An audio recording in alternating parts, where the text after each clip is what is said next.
Hello friend, I am आशीष और आप हमारे चैनल पे हम केमिस्ट्री से रिलेटेड वीडियो डालते रहते हैं। जैसा कि आप जानते हैं कि हमारे चैनल का नाम है केमलॉजी।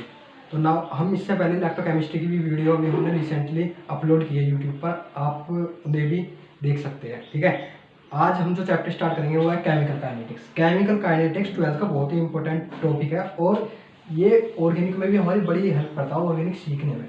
ठीक है, देखो केमिकल काइनेटिक्स हम पढ़ते क्यों हैं। ठीक है, जैसे आपने एक 11th में चैप्टर पढ़ा होगा थर्मोडायनेमिक्स। ठीक, थर्मोडायनेमिक्स जो है आपने 11th में क्या पढ़ा होगा, थर्मोडायनेमिक्स। थर्मोडायनेमिक्स ठीक है, थर्मोडायनेमिक्स जो बताता है हमें वो बताता है अगर कोई रिएक्शन हो रही है, ठीक है, तो उसकी वो होगी या नहीं होगी, और जो उससे बनने वाला प्रोडक्ट है वो कितना स्टेबल होगा। ठीक, ये हमें थर्मोडायनेमिक्स बताता है। ठीक है, मतलब रिएक्शन की फिजिबिलिटी बताता है और किस डायरेक्शन में रिएक्शन होगी, कि फॉरवर्ड में होगी या बैकवर्ड में। ठीक है, फिजिबिलिटी।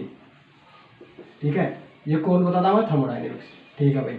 अच्छा, यहाँ पर इससे पहले एक बात समझो। देखो रिएक्टेंट, मैं कह रहा हूँ कि मैंने कोई रिएक्टेंट लिया, क्या लिया, रिएक्टेंट।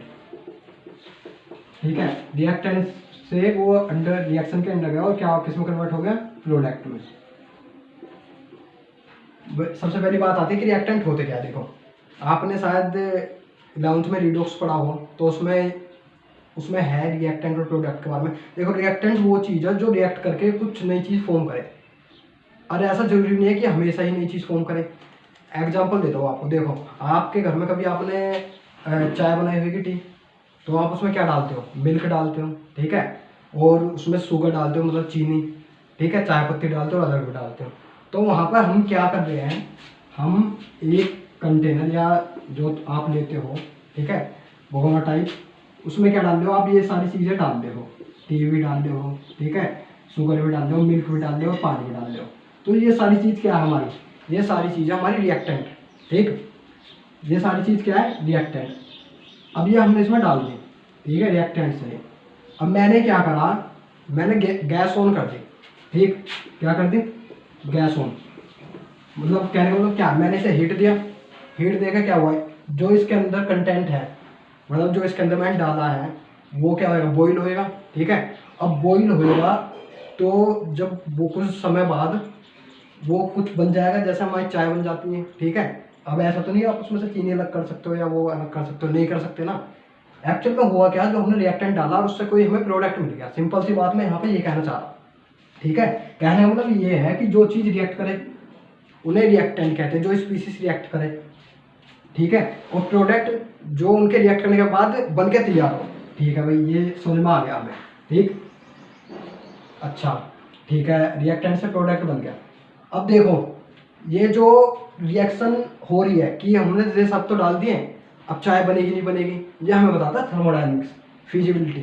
ठीक है, कि अगर मैंने बताया था आपको, आपने पढ़ा भी होगा थर्मोडायनेमिक्स में, कि डेल्टा जी अगर लेस देन 0 है, मतलब डेल्टा जी की वैल्यू नेगेटिव है, gives change in gives free energy. ठीक है, तो क्या होगा, वो रिएक्शन फिजिबल होगी, मतलब रिएक्शन स्पॉन्टेनियस होगी। ठीक है, इसका मतलब क्या है कि रिएक्शन फॉरवर्ड डायरेक्शन में जाएगी। अगर मैं कोई रिएक्टेंट लेता हूँ तो वो प्रोडक्ट में कन्वर्ट हो जाएगा। ठीक है, अगर डेल्टा जी ग्रेटर देन 0, इसका मतलब वो रिएक्शन फिजिबल नहीं है। ये हमारा बता रहा है थर्मोडायनेमिक्स। और ये थर्मोडायनेमिक्स और क्या बताता है कि जो हमारा प्रोडक्ट बना हो, प्रोडक्ट बन के तैयार हुआ हो, वो कितना स्टेबल है। ठीक है, ये हमें थर्मोडायनेमिक्स बताता है। अच्छा, अब देखो ये तो हो गया हमारे बात। ठीक है, अब एक बात सोचो कि रिएक्शन हो रही है। ठीक है भाई, चाय बन रही है, बनकर तैयार भी होगी, कितने टाइम में बनेगी, मतलब, और एक कप मुझे जैसे बनानी है, ½ लीटर चाय बनानी है। ठीक, तो उसे कितना टाइम लगेगा। ठीक है, इसके बारे में कौन बताएगा, इसके बारे में बताता है हमारा केमिकल काइनेटिक्स। क्या बताता है, केमिकल काइनेटिक्स। थर्मोडायनेमिक्स हमारी फिजिबिलिटी बताती है रिएक्शन की, कि रिएक्शन होगी या नहीं होगी, लेकिन जो उसकी स्पीड या टाइम बताता है।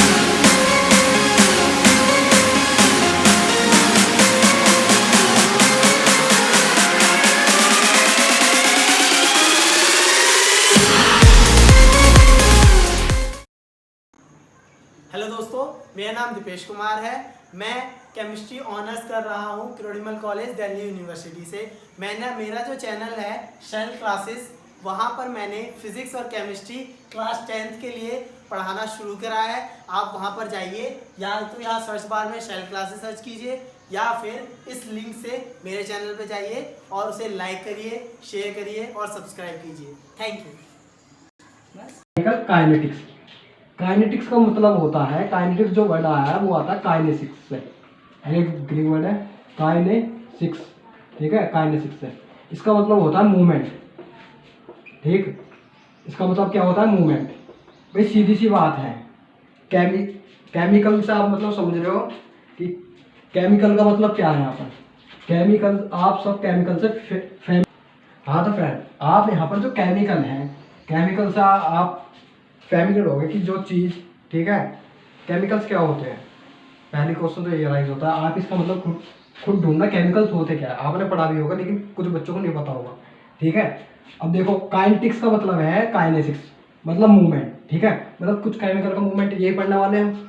तो देखो एक्चुअल में जो हम इसके अंदर पढ़ते हैं केमिकल काइनेटिक्स के अंदर, वो पढ़ते हैं कि अगर कोई रिएक्शन हो रही है तो वो कितना टाइम ले रही है होने में, ठीक, और उसका रेट क्या है, मतलब रेट मतलब स्पीड क्या है, ठीक है। स्पीड क्या होता है अभी हमारा, स्पीड तो होती है हमारी, यही तो होती है डिस्टेंस अपॉन टाइम, ठीक है।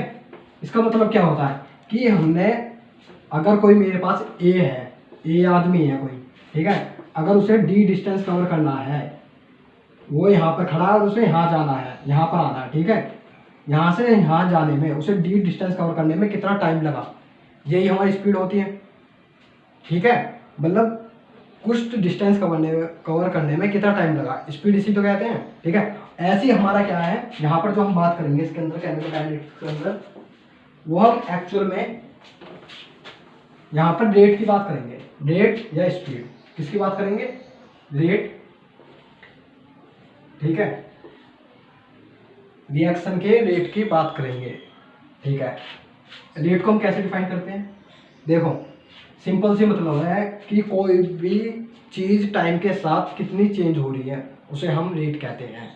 टाइम के साथ कितनी चेंज हो रही है, कहने का मतलब ये है, अगर मैंने कोई रिएक्टेंट लिया, ठीक है, मैं आर से रिप्रेजेंट कर रहा हूँ रिएक्टेंट को यहाँ पर कैपिटल आर से, और वो प्रोडक्ट में कन्वर्ट हो गया, ठीक है, रिएक्शन चल रही है, यहाँ ये रिएक्टेंट है, यहाँ प्रोडक्ट है। अब मुझे इसका रेट लिखना हो तो मैं कैसे लिखूंगा, भाई देखो, अगर मुझे ये पता चल जाए, जरा सोचो, ठीक है, मैं कह रहा हूँ कि मैंने रिएक्टेंट लिया, अब वो टाइम के, अगर वो प्रोडक्ट में कन्वर्ट हो रहा है तो भाई सीधी सी बात है, टाइम के साथ कुछ कम होगा। मैं कह रहा हूँ कि ये t=0 पर, ठीक है, कुछ इसकी वैल्यू r0 है, कितनी है, r0, r0 मैंने मान लिया कि इसकी इनिशियल कंसंट्रेशन है, ठीक है, कि r की जो अमाउंट है वो कितनी ली मैंने, r0, या आप ऐसे ले सकते हो कि 5 मोल ले ली मैंने, ठीक है, 10 मोल ले ली, क्या 10 मोलर ले ली, ठीक है, मतलब मोल पर लीटर, ठीक है। मैं कह रहा हूँ मैंने r0 ले ली। अब मैं कह रहा हूँ कि एट t=t पर, मतलब कुछ टाइम बीतने के बाद, जब मैंने रिएक्शन सिर्फ रिएक्टेंट लिया, जब ये r0 होगी और प्रोडक्ट की वैल्यू 0 होगी, ठीक है भाई। अब कुछ टाइम बीत गया, रिएक्शन चल रही है, रिएक्शन स्टार्ट होगी, मैं कह रहा हूँ कि मैंने कुछ t=t पर, मतलब t यहाँ पे मैं 5 घंटे ले लूँ, मैं 5 घंटे बाद अपनी रिएक्शन को देखूँ तो कितनी होगी, कैसा पता करूँगा, देखो मैं क्या करूँगा, मैं r0 है, कुछ इसमें से कुछ अमाउंट कम हुई होगी, मैं उसे x लिख दूँ, -x, ठीक है, और फॉर्म हुई होगी कुछ x, ठीक है, कुछ प्रोडक्ट बना होगा, भाई जितना इसमें से कम होगा उतना ही तो बना होगा, क्योंकि स्टोइचोमेट्रिक कोफिशिएंट यहाँ पर 1 है, r का भी 1 है और p का भी 1 है। और मैं यहाँ पर देखो समझाना क्या चाह रहा हूँ, ये तो हो गया हमारा कि t टाइम पे क्या हो रहा है। अब देखो रेट क्या है हमारा, रेट है कि कोई भी चीज़ टाइम के साथ कितनी चेंज हो रही है। जैसे मेरा R है, ठीक है, मैं कह रहा हूँ जो मेरा रिएक्टेंट है, रिएक्टेंट की कंसंट्रेशन, ठीक, वो टाइम के साथ इतनी चेंज हो रही है। अब रिएक्टेंट की कंसंट्रेशन क्या होगी, टाइम के साथ कमी तो होगी, क्योंकि रिएक्टेंट से प्रोडक्ट बनना होगा, ठीक, रिएक्टेंट से प्रोडक्ट बनेगा। कहने का मतलब ये है कि जब आप देखो, मैं एक सिंपल सा एग्जांपल और लूँ, आपने दूध लिया, ठीक, अब क्या है, आप दूध से खोया बना रहे हो, तो धीरे धीरे क्या कर रहे हो, आप उसे हीट कर रहे हो, पहले क्या था, वो लिक्विड था बिल्कुल, ठीक है। धीरे धीरे क्या करा आपने, उसे हीट करता रहा, हीट करता रहा, मतलब जो उसके अंदर लिक्विड प्रेजेंट था वो वेपर बन के उड़ गया। क्या हुआ उसमें, क्या बचा, लास्ट में खोया बन के वो तैयार हो रहा था। तो धीरे धीरे क्या हो रहा है, मिल्क अपनी प्रॉपर्टी लूज कर रहा है, मिल्क क्या कर रहा है, मिल्क कम हो रहा है और वो खोया में कन्वर्ट होता जा रहा है। यही तो हुआ। ऐसे ही मैं यहाँ ये कह सकता हूँ कि रिएक्टेंट धीरे धीरे क्या होगा, कम होगा, इसलिए मैंने यहाँ पर नेगेटिव का साइन लगाया।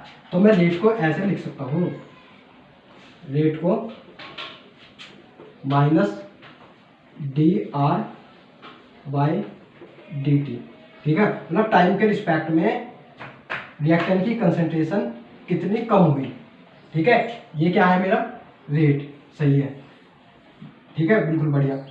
ऐसे मैं इसे भी लिख सकता हूँ, ये जो मेरा रेट है, रेट को मैं स्मॉल आर से रिप्रेजेंट करूँगा यहाँ, स्मॉल आर से, ठीक है। क्या होगा, R is two d p by D T, ठीक, d p by D t. Plus क्यों लगाया मैंने यहाँ, क्योंकि प्रोडक्ट बन रहा है, रिएक्टेंट कम हो रहा है और प्रोडक्ट बन रहा है, इसलिए यहाँ पर मैंने प्लस लगाया। प्रोडक्ट क्या हो रहा है, फॉर्म हो रहा है। यहाँ प्लस क्या रिप्रेजेंट कर रहा है, यहाँ पर प्लस ये रिप्रेजेंट कर रहा है कि हमारा प्रोडक्ट फॉर्म हो रहा है। ये तो मैं एज अ जनरल आपको बता दिया कि रेट कैसे लिखते हैं हम। भाई स्पीड भी तो यही है, स्पीड क्या है, डिस्टेंस हमारा with respect to time change हो रहा है, मतलब कितना डिस्टेंस किसी आदमी ने कितने टाइम में कवर करा, यही हमारी स्पीड है, ठीक। और रेट भी हमारा यही कह रहा है कि टाइम के साथ कोई चीज़ कितनी चेंज हुई। जो हमारा डेल है ना, डेल, ये वाला डेल, ये करता है स्मॉल इंटरवल को डिनोट कि स्मॉल चेंज को, ठीक है। और जो हमारा ये डेल्टा है, मैं आपको बता देता हूँ, ये डेल्टा होता है लार्ज चेंज के लिए, इसके कंपेयर में लार्ज चेंज के लिए, ये लार्ज चेंज के लिए, ठीक है। और ये डी जो होता है ये स्मॉल चेंज के लिए होता है, ठीक। अब देखो इतनी बात आपको समझ में आ गई होगी, रेट आप यहाँ से रेट समझ गए होंगे, ठीक है। अब मैं देखो एक एग्जांपल लेता हूँ, मतलब एक रिएक्शन लेता हूँ।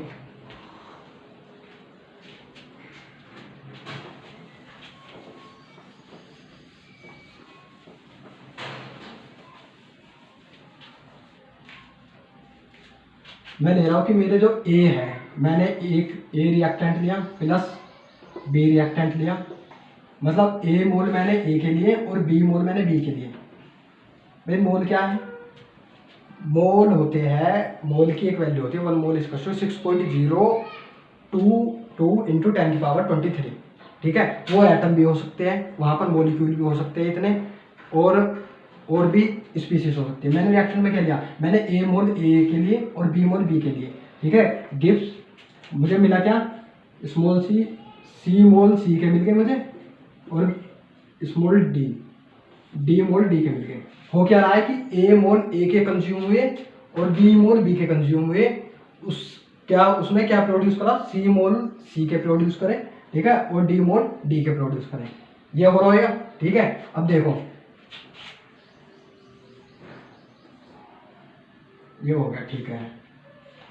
अब मैं कह रहा हूँ कि t equal to 0 at T, मतलब t इक्वल टू 0 क्या है हमारा, जब इनिशियली जब हमने सिर्फ रिएक्टेंट लिया, अभी रिएक्शन स्टार्ट नहीं हुई होगी, तो प्रोडक्ट तो हमारा कुछ बना नहीं होगा, ना ये बना होगा ना ये बना होगा, ठीक है। ये 0 0। मैं कह रहा हूँ कि मैंने इसे क्या ले लिया भाई, मैंने इसे ले लिया ए नोट, इसकी इनिशियल कंसंट्रेशन ले ली ए नोट, इसकी ले ली बी नोट, ठीक है। क्या लिया, ये इनिशियल कंसंट्रेशन, ए की ए नोट ले ली और बी की बी नोट ले ली, ये ठीक है। अब मैं कह रहा हूँ कि at T equal to T पर, मतलब कुछ टाइम बीतने के बाद, टी यहाँ पर 5 घंटे भी हो सकता है, 10 घंटे भी हो सकता है, 1 दिन भी हो सकता है, 2 दिन भी हो सकते हैं, ठीक है। क्योंकि कुछ जो लेबोरेटरी में रिएक्शन चलती है वो महीने महीने तक चलती है, तो यहाँ पर जरूरी नहीं है वो टी की वैल्यू जो आपको क्वेश्चन में अवेलेबल है उसके हिसाब से आप सोल्व कर सकते हो। बस ये समझो कि जब मेरा टाइम 0 था, मतलब टाइम ऑफ ऑब्जर्वेशन, जब इसकी क्या है, इनिशियल कंसंट्रेशन ए नोट थी और बी की बी नोट थी, ठीक है। अब टाइम कुछ टी बीत गया, तो मैं कह रहा हूँ कि जो मेरा ए नोट है उसमें से कुछ कम हुआ होगा, ठीक है। और हमेशा ध्यान रखना कि जो हमारे स्टोइचियोमेट्री कोफिशिएंट होते हैं ना, जब भी हम कंसंट्रेशन टर्म हो जैसे यहाँ पर, ठीक है, या मोल हो, तो हम इसमें से ये माइनस करते हैं। क्यों करा ये बताऊंगा, ठीक है। बी नोट में से बी माइनस एक्स कर दिया मैंने, और मैंने कहा यहाँ पर मेरा सी एक्स बन के तैयार हो गया और यहाँ पर डी एक्स बन के तैयार हो गया, ठीक। अब देखो यहाँ पे कितना कम हुआ, एक्स अमाउंट, ए एक्स तो यहाँ पर कम हुआ, बी एक्स यहाँ पर कम हुआ, और यहाँ पर सी एक्स बन के तैयार हो गया, और यहाँ पर डी एक्स। भाई एक बात ध्यान से देखना, जो हमारा एक्स है ना वो सब में कॉमन है, ये मतलब इसमें से एक्स कम हुआ, इसमें से एक्स कम हुआ, और यहाँ पर एक्स प्रोड्यूस हुआ, यहाँ पर एक्स प्रोड्यूस हुआ, ठीक है। ये मेरे स्टियोमेट्रिक कोएफिशिएंट मैंने क्यों लगाए हैं कि हमें इक्वेशन बैलेंस रहे, ठीक है। कि अगर ए मोल ए एक्स ये कंज्यूम हुआ हो और बी एक्स ये कंज्यूम हुआ हो, तो सी एक्स ये प्रोड्यूस होगा और डी एक्स ये प्रोड्यूस होगा। क्योंकि यहाँ पर अगर यहाँ पर ए की वैल्यू या बी की वैल्यू 1 होती तो ए की जगह यहाँ पर 1 आता, यहाँ बी की जगह 1 आता, और क्या होता ए नोट माइनस एक्स और बी नोट माइनस एक्स, ठीक है। अब देखो ये एक्सप्रेशन लिख दी मैंने। अब मुझे क्या लिखना है, यहाँ से रेट लिखना है। मैं ए के रिस्पेक्ट में रेट लिख रहा हूँ, मैं क्या लिख रहा हूँ, रेट, ठीक है। तो मैं इसे ऐसे लिख सकता हूँ कि मेरा जो डी ए, ठीक है, concentration of D A by D T, ठीक है, माइनस, यही तो मेरा रेट होगा भाई। मैं एक रिएक्टेंट की स्पीशीज में भी रेट लिख सकता हूँ कि मेरा जितना ये कंज्यूम होगा उतना ही ये बनेगा। मैं कह रहा हूँ ए मोल मेरे ए के कंज्यूम होकर सी मोल ऑफ सी के प्रोड्यूस कर रहे हैं, तो भाई कुछ गलत तो नहीं कह रहा। अब देखो आगे देखो, और इसे कैसे लिख सकता हूँ मैं, इसे मैं ऐसे लिख सकता हूँ। और एक बात ध्यान रखना, जो ये वाला रेट है ना हमारा, ये वाला जो रेट है, ये हमारा रेट है, रेट ऑफ रिएक्शन नहीं है, ये हमारा rate of reaction with respect to A. मतलब हम ए के रिस्पेक्ट में बात कर रहे हैं अभी, क्योंकि हमारा बी भी तो है यहाँ पर, समझ रहे हो। मैंने बी का तो अभी लिखा ही नहीं, मैं कह रहा हूँ कि मेरा जो ये वाला रेट है ये क्या है, rate of reaction with respect to A, ठीक है। क्या है मेरा rate of reaction with respect to A, ठीक है भाई। अब देखो ए की कंसंट्रेशन क्या लिख सकता हूँ मैं एट टाइम टी पर, ए नोट, ठीक है, minus A x by D T. A note हमारी इनिशियल कंसंट्रेशन है, कॉन्स्टेंट ही रहेगी वो तो, ठीक है। जब उसको मैं डिफ्रेंशिएट करूंगा, कॉन्स्टेंट का डिफ्रेंशिएशन 0 होता है, ठीक है। तो मैंने इसका डिफ्रेंशिएशन करा, क्या आ गया, 0 आ गया, ठीक है। अब इसके साथ इसका करा, ये क्या आएगा, माइनस, ठीक है। ए भी यहाँ पर हमारा कांस्टेंट है, ठीक है। ये जो है स्टोइचोमेट्रिक कोएफिशिएंट है ना, ये भी कांस्टेंट वैल्यू है। और जब हम किसी का डिफरेंशिएशन करते हैं, जैसे मेरा सी एक्स है और मैं इसका डिफरेंशिएशन करूँ, ठीक है, तो जो हमारा कांस्टेंट वैल्यू होती है, जैसे मैं इसका एक्स के रिस्पेक्ट में डिफरेंशिएशन कर रहा हूँ, तो हमारा सी बाहर आ जाता है, ठीक है। जो हमारी कांस्टेंट वैल्यू होती है वो बाहर आ जाती है और वेरिएबल का डिफरेंशिएट कर देते हैं, ठीक। अब देखो ये हो गया हमारा d x by D T, ठीक है, ये आ गया, अच्छा, ठीक। जो ये वाली टर्म है पूरी, ये क्या आएगा, minus A D x by D T, ठीक, ये आ गया। अब मैं इस वाली टर्म को, इसको और इसको इक्वल लिख सकता हूँ, क्योंकि आया तो इससे ही है ना ये। मैं क्या करूँगा अभी, इसको और इसको इक्वल लिखूंगा, देखो कैसे लिखूंगा, यहाँ लिख देता हूँ,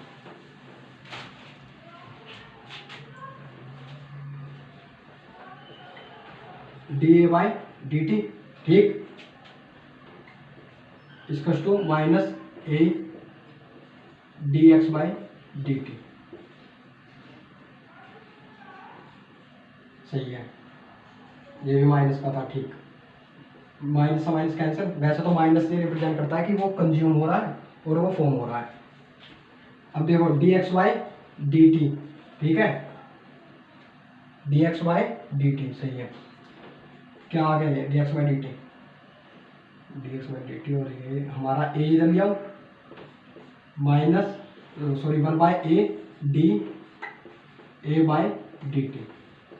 देखो हमारे क्या आ गया, ये आ गया, ठीक है, ये क्या आ गया हमारा।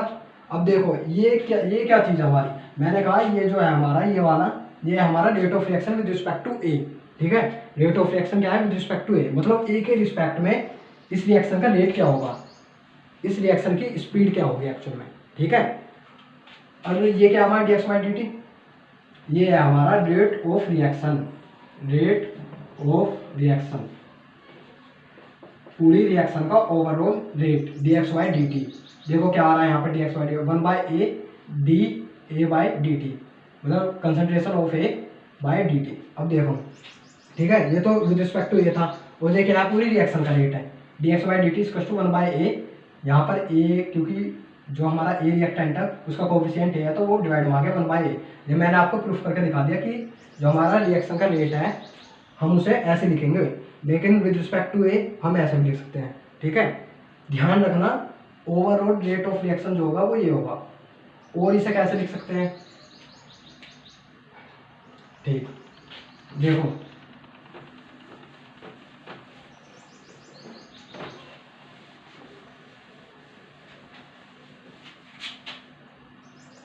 भाई सीधी सी बात ऐसा समझो, D x by D T पे तो हमारा डिपेंड करेगा, क्योंकि पूरी रिएक्शन का रेट तो इस एक्स की वैल्यू पे डिपेंड करेगा ना कि एक्स कितना बना। ये एक्स जो है पूरा कॉमन है, और इस एक्स को बोलते हैं हम extent of reaction, extent of reaction. ठीक है, इस एक्स को कहते हैं हम एक्सटेंट ऑफ रिएक्शन। भाई एक्चुअल में हो क्या रहा है, ए में से एक्स कम हो रहा है, बी में से एक्स, ठीक है, और यहाँ पर एक्स बन रहा है, सी में एक्स बन रहा है और डी में एक्स बन रहा है। भाई कॉमन हमारा एक्स ही है, तो पूरा जो हमारा रेट रिएक्शन का रेट डिपेंड करेगा एक्चुअल में एक्स पे तो करेगा कि हमारा एक्स कितना कंज्यूम हो रहा है, कितना बन रहा है। ठीक है, और जो हमारा विद रिस्पेक्ट टू ए है वो मैंने आपको बताया था अभी इससे पहले, तो मैं कैसे लिख सकता हूँ इसका रेट, देखो रेट ऑफ रिएक्शन है ये, ध्यान रखना, minus 1 by A D A by D T.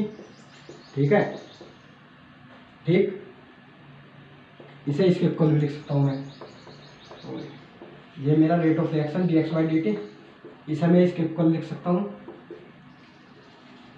ठीक, अब इसे इसके इक्वल भी लिख सकता हूँ 1 by B D B by D T.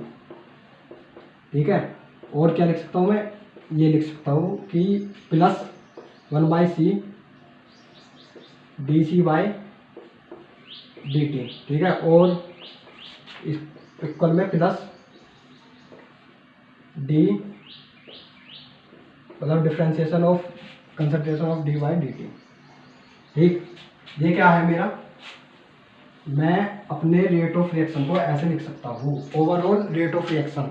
ठीक है, ओवरऑल रेट ऑफ रिएक्शन को मैं ऐसे लिख सकता हूँ, कहने का मतलब ये है कि मेरा ए कंज्यूम होगा, ठीक है, ए कितना कंज्यूम हो रहा है डिवाइड बाय उसका स्टोइचोमेट्रिक कोएफिशिएंट। अगर ए 1 होता तो फिर तो minus d A by D t आ जाता। ठीक है, इसका टू बी कितना कंज्यूम हो रहा है, ठीक है, नेगेटिव, और हमारा सी कितना प्रोड्यूस हो रहा है और डी कितना प्रोड्यूस हो रहा है। ठीक है, ये क्या है विद रिस्पेक्ट टू, ये क्या है देखो मैंने बताया था आपको कि विद रिस्पेक्ट टू ए अगर मैं रेट देखूँ रिएक्शन का तो ए के रिस्पेक्ट में कितना कम हो रहा है, ये बी के रिस्पेक्ट में कितना कम हो रहा है। ठीक है, ये सी के रिस्पेक्ट में कितना बन रहा है, मतलब सी प्रोडक्ट कितने टाइम में सी बन रहा है। ठीक है, और ये क्या है कितने टाइम में डी बन रहा है।